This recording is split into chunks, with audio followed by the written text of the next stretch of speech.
इकाई 4 देश के नाम संदेश पत्र।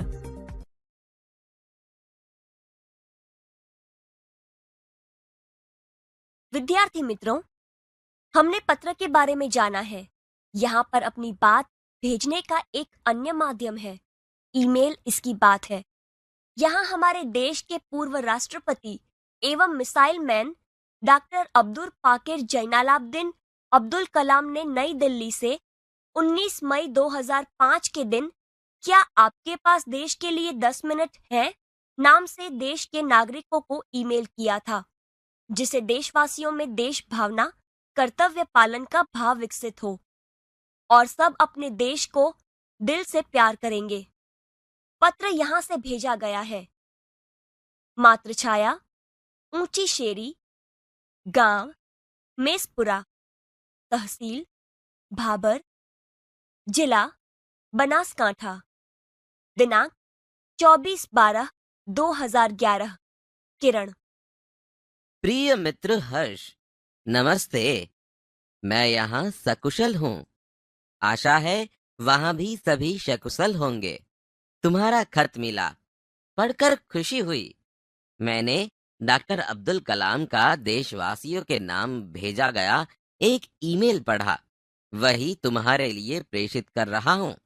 डॉक्टर कलाम अपने संदेश की शुरुआत में ही पूछते हैं, क्या आपके पास अपने देश के लिए 10 मिनट का समय है? यदि हाँ, तो इसे पढ़िए, वरना मर्जी आपकी। इसके बाद वह देश के लोगों की सोच बताते हुए कहते हैं, आप कहते हैं हमारी सरकार निकम्मी है। आप कहते हैं हमारे कानून पुराने पड़ गए। आप कहते हैं नगरपालिका कचरा नहीं उठाती। आप कहते हैं फोन काम नहीं करता। रेलवे मजाक बन गई है। एयरलाइन दुनिया में हमारी ही सबसे खराब है। चिट्ठी अपनी मंजिल तक नहीं पहुंचती। आप कहते हैं, कहते रहते हैं और कहते ही रहते हैं। आपने इस बारे में क्या किया? मान लीजिए एक व्यक्ति सिंगापुर जा रहा है। उसे अपना नाम दीजिए, उसे अपनी शक्ल भी दे दीजिए। आप दुनिया के सर्वश्रेष्ठ हवाई अड्डे पर उतरते हैं। सिंगापुर में आप अपनी सिगरेट का टुकड़ा सड़कों पर नहीं फेंकते और स्टोर में खाते भी नहीं है। आपको उनके भूमिगत संपर्कों पर रश्क महसूस होता है। आप शाम 5 बजे से 8 बजे के बीच आर्चर रोड पर कार चलाने का टोल टैक्स तकरीबन 60 रुपए भुगतान करते हैं। अगर पार्किंग में आपने निर्धारित समय से ज्यादा गाड़ी रखी तो टिकट पंच कराते हैं।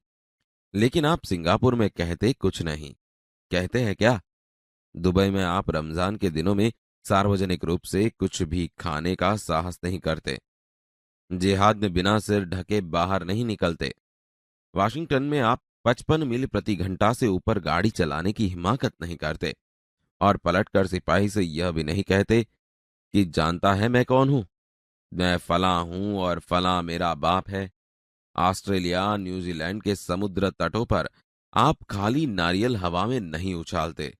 टोक्यो में आप सड़कों पर पान की पीक क्यों नहीं थूकते? बॉस्टन में आप जाली योग्यता प्रमाण पत्र क्यों नहीं खरीदते? मैं आप ही के बारे में बात कर रहा हूं, सिर्फ आपके। आप दूसरे देशों की व्यवस्था का आदर और पालन कर सकते हैं, लेकिन अपनी व्यवस्था का नहीं। भारतीय धरती पर कदम रखते ही आप सिगरेट का टुकड़ा जहां तहां फेंकते हैं, कागज के पुर्जे उछालते हैं। यदि आप पराये देश में प्रशंसनीय नागरिक हो सकते हैं, तो यहां भारत में आप ऐसा क्यों नहीं बन सकते? डॉक्टर कलाम ने मुंबई के पूर्व महानगर पालिका आयुक्त पिनायकर के हवाले से कहा, अमीर लोग अपने कुत्तों को सड़कों पर घुमाने निकलते हैं और जहां तहां गंदगी बिखेर कर आ जाते हैं और फिर वही लोग सड़कों पर गंदगी के लिए प्रशासन पर दोष मढ़ते हैं। क्या वे उम्मीद करते हैं कि वे जब भी बाहर निकलेंगे तो एक अधिकारी झाड़ू लेकर उनके पीछे पीछे चलेगा और जब उनके कुत्ते को हाजत लगेगी तो वह एक कटोरा उसके पीछे लगाएगा? राष्ट्रपति ने मिसाल दी कि अमेरिका और जापान में कुत्ते के मालिक को उसकी छोड़ी हुई गंदगी साफ करनी पड़ती है। फिर शासन व्यवस्था के बारे में उन्होंने कहा है कि हम सरकार चुनने के लिए वोट डालने जाते हैं और अपनी सारी जिम्मेदारियां भी वहीं उलट आते हैं। हम आराम से बैठकर सोचते हैं कि अब हमारे नाज नखरे उठाए जाएंगे। हम सोचते हैं कि हमारा हर काम सरकार करेगी, और हम फर्श पर पड़ा हुआ रद्दी कागज उठाकर उसे कूड़ेदान में डालने की जहमत तक नहीं उठाएंगे। रेलवे हमारे लिए साफ सुथरे बाथरूम देगी, और हम उन्हें ठीक से इस्तेमाल करना भी नहीं सीखेंगे। डॉक्टर कलाम समाज की ज्वलंत समस्याओं की ओर इशारा करते हुए कहते हैं, समाज की ज्वलंत समस्याओं पर भी हमारा ऐसा ही रवैया है। हम ड्राइंग रूम में से बैठकर दहेज के खिलाफ गला फाड़ते हैं और अपने घर में इसका उल्टा करते हैं। और बहाना देखिए, पूरी व्यवस्था ही खराब है। अगर मैं अपने बेटे की शादी में दहेज नहीं लूंगा तो इससे कौन सा बड़ा फर्क पड़ जाएगा?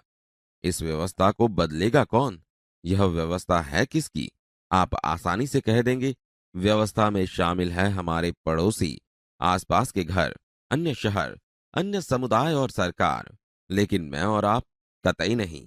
जब कुछ अच्छा करने की हमारी बारी आती है तो हम अपने परिवार को सुरक्षित कवच में घेर लेते हैं, दूसरे देशों की ओर निहारते हैं और इंतजार करते हैं कि कोई मिस्टर क्लीन आएगा, अपने जादुई हाथों से चमत्कार करेगा। और ऐसा नहीं होता तो आप देश छोड़कर ही चल देंगे। उन्होंने कहा, हम अपने भय से भागकर अमेरिका जाएंगे, उनके गौरव का गुणगान करेंगे, व्यवस्था की प्रशंसा करेंगे, और जब न्यूयॉर्क असुरक्षित हो जाएगा तो आप इंग्लैंड भाग जाएंगे। इंग्लैंड में बेरोजगारी होगी तो खाड़ी चले जाएंगे, और जब खाड़ी में युद्ध छिड़ जाएगा तो आप मांग करेंगे कि भारत सरकार हमें बचाकर घर ले आए। हर कोई देश को गाली देने को तैयार है, पर व्यवस्था में सकारात्मक योगदान के बारे में नहीं सोचता। क्या हमने अपनी आत्मा को पैसे के हाथों गिरवी रख दिया है? इस प्रकार इस ईमेल के जरिए डॉक्टर कलाम व्यवस्था में नागरिकों के सकारात्मक योगदान के लिए देशवासियों को झकझोर देते हैं। श्रेष्ठ नागरिक बनने की शुरुआत करने की अपील करते हुए संदेश में कहा गया है कि अगर आप वाकई संदेश से सहमत है तो इसे अपने 10 और साथियों को ईमेल से भेजिए। परिवार के सभी बड़ों को मेरा प्रणाम। तुम्हारा मित्र किरण। मित्रों, यह एक पत्र का प्रारूप है। पत्र लिखते समय इस प्रारूप यानी कि ढांचे को ध्यान में रखने पर हम सरलता से पत्र लेखन कर सकते हैं। यहाँ पर क्रमशः 1 से 10 तक के मुद्दों में क्या क्या लिखना है उसकी जानकारी दी गई है। तो आइए इसे अच्छी तरह से समझे। क्रम 1, पत्र की शुरुआत में हमारा पता अर्थात पत्र भेजने वाले का पता लिखा जाता है। क्रम 2 में पत्र लिखने की तारीख लिखनी है। क्रम 3 में संबोधन किया जाता है। क्रम 4 में अभिवादन लिखा जाता है। क्रम 5 में पत्र लिखने का कारण लिखा जाता है। क्रम 6 में पत्र की मुख्य विषय वस्तु लिखी जाती है। क्रम 7 में अन्य समाचार लिखे जाते हैं। क्रम 8 में पत्र की समाप्ति की बात होती है। क्रम 9 में संबंध लिखा जाता है और क्रम 10 में पत्र लिखने वाले का नाम लिखा जाता है।